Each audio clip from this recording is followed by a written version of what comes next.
নবীজি বসে আছেন, সাহাবী এসে বলতেছেন, ওগো নবীজি একটু আল্লাহর কাছে দোয়া করে দেন না। কয় কি দোয়া করব? কয় আল্লাহ যেন আমার ধনী বানায় দেয়। কি বানায় দেয়? ধনী। কয় কেন, আমার জীবন কি তোমার পছন্দ হয় না? কয় আল্লাহ নবী পছন্দ হয়, তারপরে আমি শিল্পপতি হতে চাই, টাকাওয়ালা হতে চাই, পয়সাওয়ালা হতে চাই। আর যদি আল্লাহ আমারে পয়সা দেয়, আমি দুনিয়ায় শুধু আল্লাহর জন্য কাজ করব, দিনের জন্য কাজ করব। এলাকায় কিছু গরিব মানুষ আছে যারা আল্লাহর কাছে এই ওয়াদা করে, আল্লাহ 2 কোটি টাকার মালিক বানায় দাও, দেখো না কয়টা মসজিদ বানাই। কথা বলেন না কেন? 13 বছর 14 বছর বাচ্চা হয় না, আল্লাহরে বলো আল্লাহ কোনো মতে একটা ছেলে দাও, আল্লাহ কোরআনের হাফেজ বানাম। ও কথা কয় না দেখি। পরপর 3টা মেয়ে হয়েছে, কয় আল্লাহ একটা ছেলে দাও, আল্লাহ একটা, দেখো না আমি কি করি। আল্লাহ বড় আলেম বানাবো। বিশ্বাস করেন পরে মক্তবের বারান্দাতেও পাঠায় না। কথা কন না কেন? আমার পরিচিত, আমার রাজশাহীতে এক লোক, আমি আপনার ভারতে মাহফিল করি প্রতি বছর মার্চে। আমি ভারত যাচ্ছি 2006 সালে। তো ওই মহিলা আমার এসে হাতটা ধরতে বাকি, খালি কয় হুজুর বিয়ে হওয়া হইলো 12.5 বছর, এখনো বাচ্চা আল্লাহ দিল না।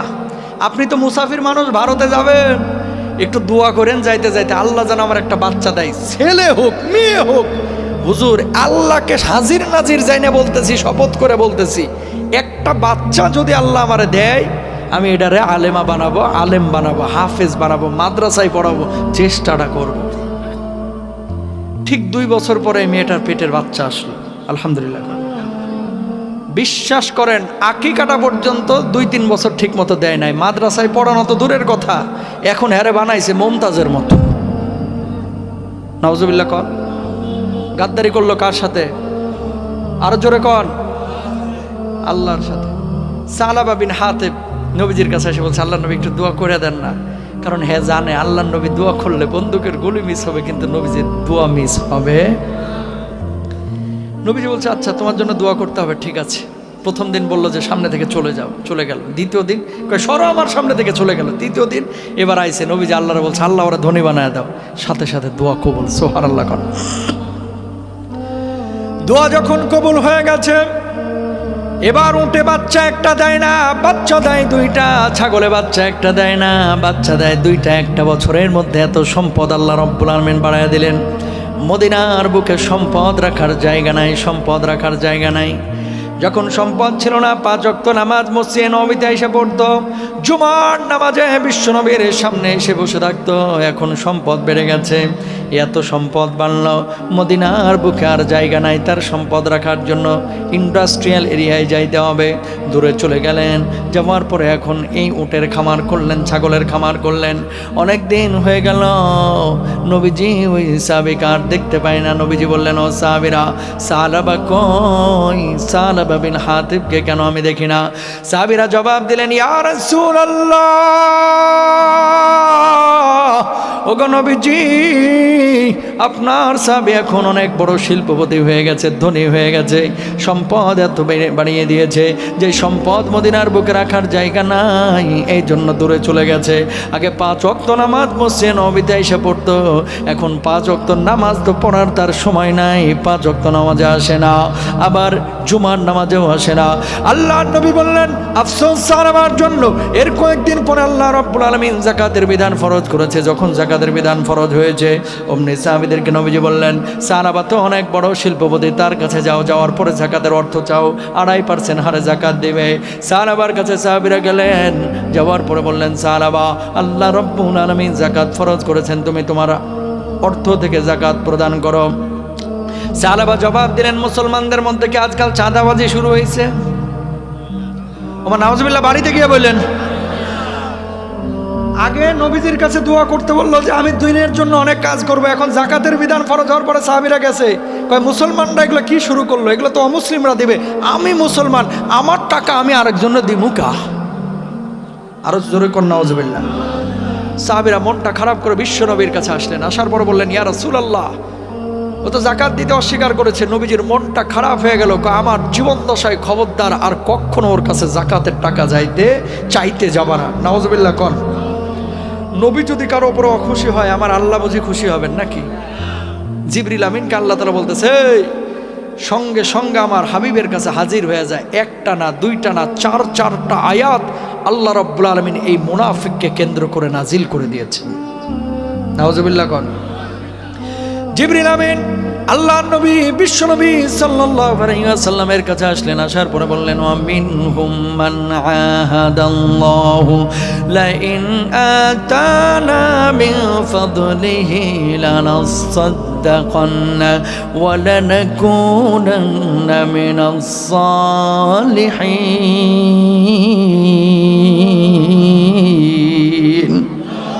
দুনিয়ার জিন্দেগিতে এমন কিছু মানুষ আছে যারা আল্লাহর সাথে ওয়াদা ভঙ্গ করে। আল্লাহকে বলে আল্লাহ সন্তান দাও, মাদ্রাসায় পড়াবো। আল্লাহ সন্তান দিল, এরপরে পড়া ইংলিশ মিডিয়ামে। আল্লাহকে বলে আল্লাহ আমেরিকায় যদি গ্রিন কার্ড পায় এলাকায় একটা মসজিদ বানায় দেব। খাল্লি বাল্লি আল্লাহরে তখন বুড়ি আঙ্গুলি দেখায়, কিসের মসজিদ বানানো, বরং চোখানা মত ফুর্তি করে। আল্লাহকে বলে আল্লাহ আমার ছেলেটা যেন অমুক কলেজে চান্স পায়, আল্লাহ ছেলে যদি ক্যান্টনমেন্টে চান্স পায়, আল্লাহ ছেলে যদি বুয়েটে চান্স পায়, আল্লাহ ছেলে যদি মেডিকেলে চান্স পায়, আল্লাহ ছেলে যদি আমেরিকার ভিসা পায়। আল্লাহ তোমার ঘরে আমি 2 লক্ষ টাকা দান করব, ছেলের জন্য ভালো বিশ্ববিদ্যালয়ের ব্যবস্থা হলো। অমনি আল্লাহর সঙ্গে গাদ্দারি বেঈমানি করে। আল্লাহ তোমার মাল তুমি ব্যবস্থা করছো, আল্লাহ 2 লাখ টাকা দিয়ে তুমি করবা নাকি? নাউজুবিল্লাহ কোন। আছে না এরকম মানুষ? বহুত আছে। আল্লাহর সাথে যারা ওয়াদা ভঙ্গ করবে আল্লাহ তাদের উপর অশান্তি ঢেলে দিবেন। নাউজুবিল্লাহ কোন। এই যেখান থেকে কথাটা আসছিল প্রিয় ভাইরা আমার, অজামিনযোগ্য অপরাধ 1 নাম্বার হচ্ছে বান্দার হক নষ্ট করা। বান্দার হক নষ্ট করেন না। আপনি যত বড় হুমরা সুমরাই হন না কেন, মরতে কিন্তু আপনার হবেই ভাই। কত টাকার দরকার? আরে কবরেতেও টাকা নিয়ে যাইতে পারবেন না। ওই 4 পায়া খাটিয়াতে, ওই পালকিতে আপনার সর্বশেষ যাত্রা হবে আপনার কবরস্থানে 3.5 হাত কেবিনে। যেই কেবিনটা, যেই কবরটা শিল্পপতিরও হবে মাটির, যমুনা গ্রুপের এমডিরও হয়েছে মাটির, আপনার আমারও হবে মাটিরই, ঠিক কিনা? বসুন্ধরা গ্রুপের মালিক দেখা কবরটা টাইলস বসানো হবে না। কিসের হবে? হ্যাঁ, উপরে হয়তো বা টাইলস বসাইতে পারে, তাদের অনেক পয়সা। তো যেখান থেকে বলতেছিলাম কথাটা, বান্দার হক আমরা কেউ নষ্ট করব না ইনশাআল্লাহ। 2 নাম্বার আসেন অজামিনযোগ্য অপরাধ হচ্ছে শিরকের গুনাহ। কিসের গুনাহ? রাব্বুল আলামিন বলছেন ইন্নাল্লাহা লা ইয়াগফিরু আন ইউশরাকা বিহি ওয়া ইয়াগফিরু মা দুনা যালিকা লিমান ইয়াশা।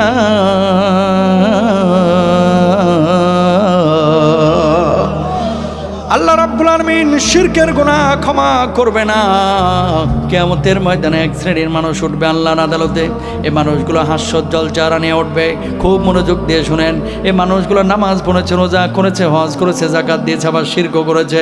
এই মানুষগুলো চিন্তা করবে নামাজ রোজা তো করেছে, আজকে জান্নাতে আমি যাব। আল্লাহ রাব্বুল আলামিন ফেরেশতাদেরকে বলবে না, ও ফেরেশতা এদের আমলগুলো চেক করো। ফেরেশতারা তখন বলবে আল্লাহ এই মানুষগুলো নামাজ পড়েছে, রোজা করেছে, হজ করেছে, আবার শিরকও করেছে, আল্লাহ আমরা কি করব? আল্লাহ রাব্বুল আলামিন তখন বলবে এদেরকে জাহান্নামে নিক্ষেপ করো। মানুষগুলো তখন বলবে আল্লাহ কি এমন অপরাধ করেছিলাম যার জন্য আপনি জাহান্নামের ফয়সালা করলেন? আল্লাহ বলবে লা ইন আশরাকতা লা ইয়াহবাতান্না আমালুকা ওয়া লা তাকুনান্না মিনাল খাসিরিন।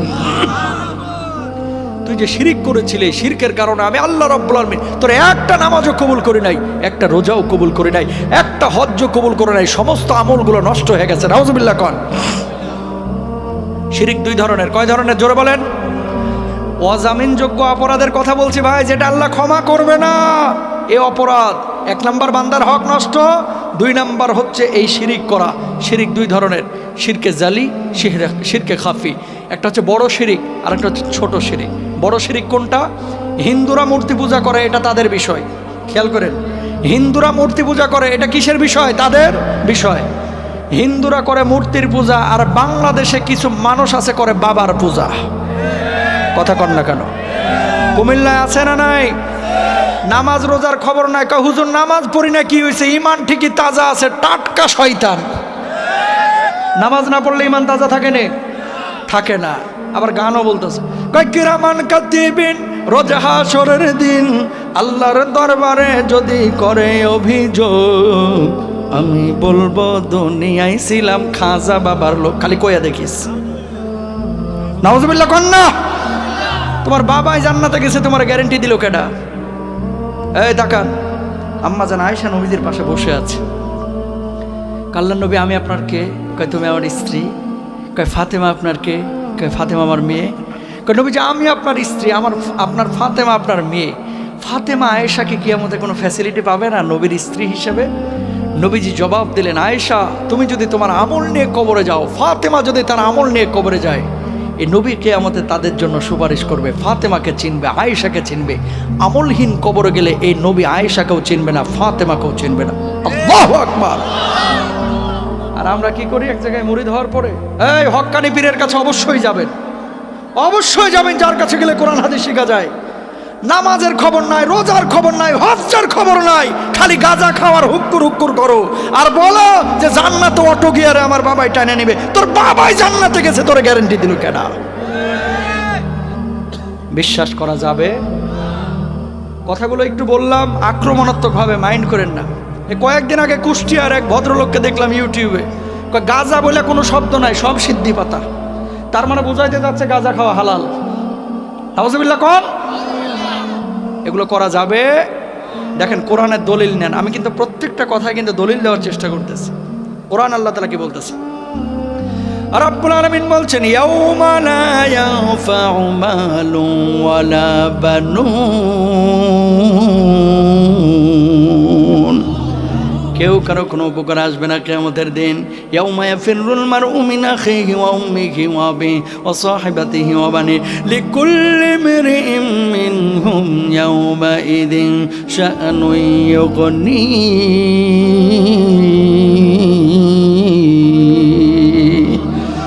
আমার আল্লাহ রাব্বুল আলামিন বললেন, ভাই ভাইয়ের থেকে পালাবে, বাবার থেকে সন্তান পালাবে, সন্তান মার থেকে পালাবে।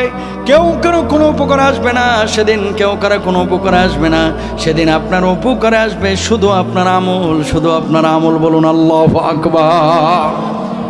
সুতরাং আমল নিয়ে কবরে যাইতে হবে। আরেকজনের উপরে নির্ভরশীল হওয়া যাবে? জোরে বলেন, নির্ভরশীল হওয়া যাবে?